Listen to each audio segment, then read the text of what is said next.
Are you stressed to the max? Is it taking you off your game? Preoccupied, stressed because of the pressure you're under? Hi, I'm Mary Scott.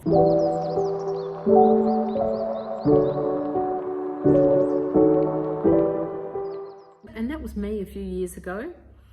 I was in quite a pressured position, managing staff, and the stress and the pressure on me was enormous.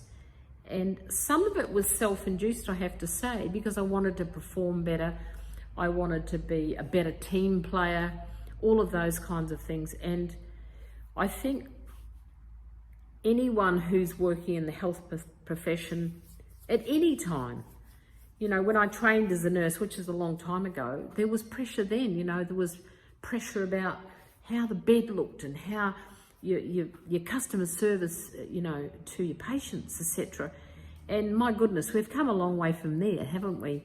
And I've been noticing that stress is forever present, really.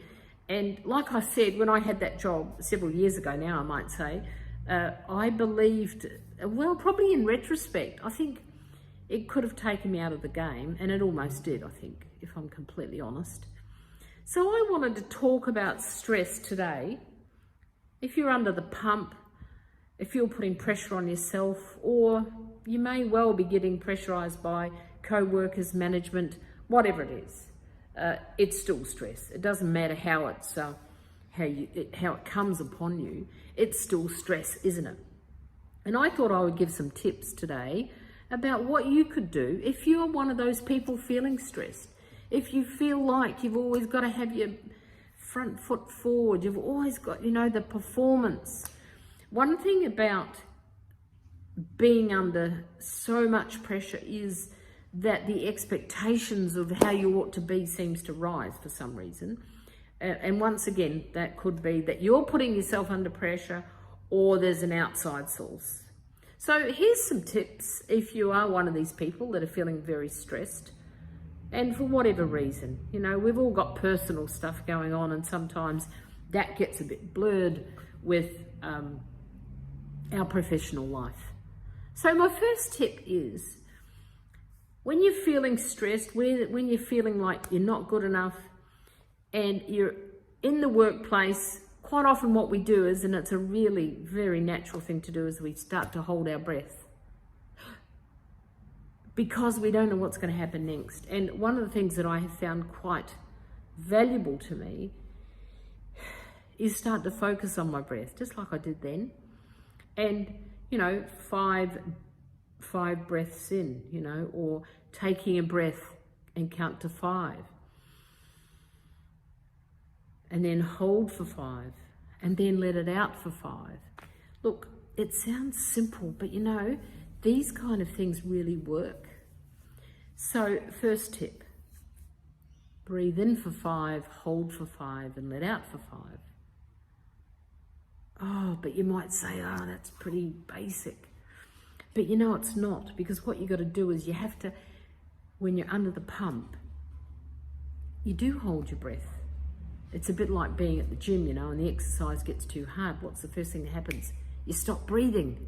And yet the key is to breathe through that. And that's all I'm asking you to do. If you're feeling incredibly stressed, breathe in for 5, hold for 5, and let out for 5. And I found that to be a really good practice. And back when I was under immense stress, I didn't actually have anyone to give me tips like that. I don't know that I really realised, you know, how extreme my stress was back then. So that's why I thought I'd put this together for you. The second one is, tip number 2, is that I think it's good just to take time out. So if you're feeling really stressed, there's an indicator, time out. And what I mean by that is, it might be that in your workplace, you need to just go somewhere else. It might be just to the bathroom, but it takes you away from that immediate pressure that you're under.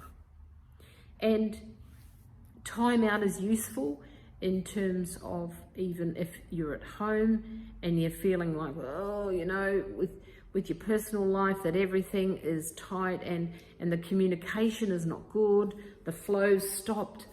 I think it's good just to agree to have time out. So if you find like you're in conflictual situations with your partner, whoever, children, and it gets a bit heated, I think that time out, we practice it in my household. And time out means we're not going to finish this topic right now.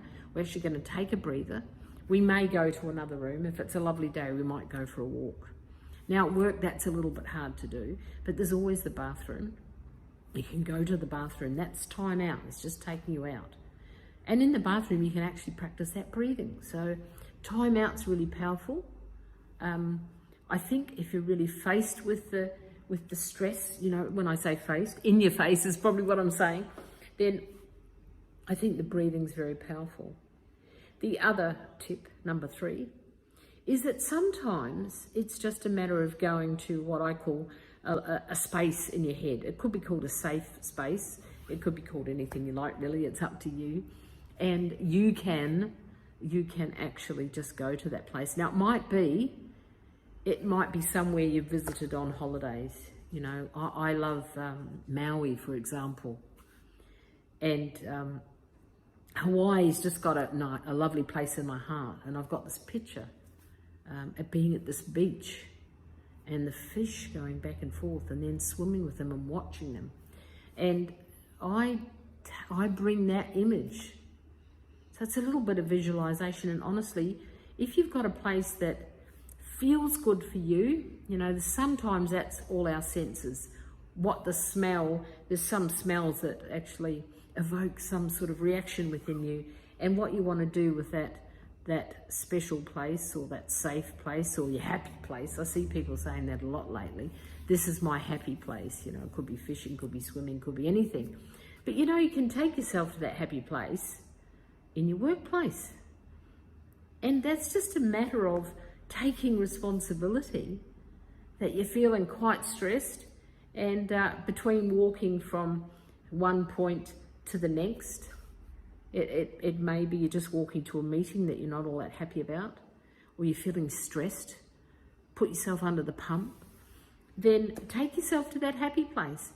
Before too long, you notice that you're smiling. You can see, you know, oh wow, I've actually moved places in my head, and I've shifted my my attitude, if you like. Some people call it vibration, and sometimes we do need to make these shifts. You can make massive paradigm shifts with your thinking. The 6 inches between your ears are a very powerful thing, and I've learned over many years to really take responsibility for the 6 inches between my ears and be aware of the state that I'm in. So that's 3 tips. Number 4 is, I think when you're really stressed, it's good to take up something physical. For me, that's hot yoga. I'm a real yoga fanatic. Haven't always been, just been doing it for about 8 months. And yoga may be not your thing. However, you could take up swimming.